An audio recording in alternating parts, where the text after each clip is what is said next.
EMF copper radius cell temperature कितना दिया गया E1 E1 के इक्वेशन के लिए ये दिया E1 के लिए दिया गया E2 के लिए दिया गया।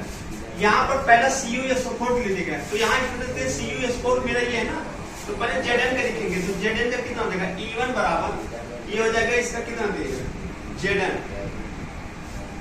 तो देगा। इसका जो फॉर्मूला होता है मेरा E0 माइनस 0.059 था। चार्ज यहाँ पर Zn इसके ऊपर दोनों पर क्या मिलेगा 2 मिलेगा। तो एक करेंगे Zn पर और C पर दोनों पर पॉजिटिव चार्ज 2 मिलेगा। ये लॉग हो जाएगा लॉग Zn के लिए C2 1 पॉइंट समथिंग आएगा। यहाँ पर भी कितना देगा मेरा 1 हो जाएगा।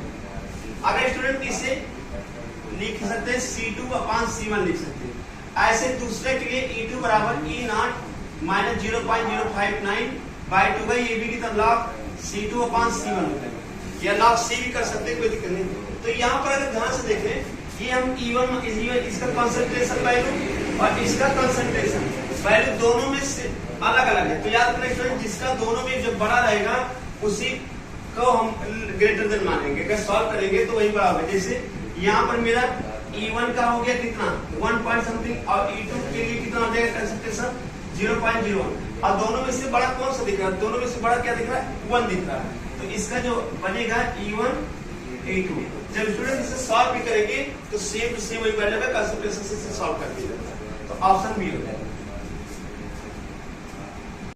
रिडक्शन ऑफ द सिल्वर और कॉपर की बात करें। जब भी सिल्वर और कॉपर की बात करेगा तो सिल्वर पर हमेशा 2+ चार्ज प्लस और किसके साथ भी कॉपर मेटल भी मिलाया गया।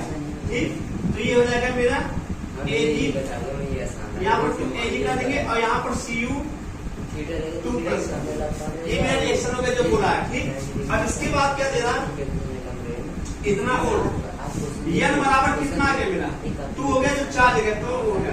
तो हमें डेल्टा G का वैल्यू निकालना है। इसका फॉर्मूला माइनस NFE होता है। N का मान हो गया कितना -2 हो गया। F का मान होता है 96500। E का वैल्यू दिया गया 0.46 दिया गया 0.46 दिया गया।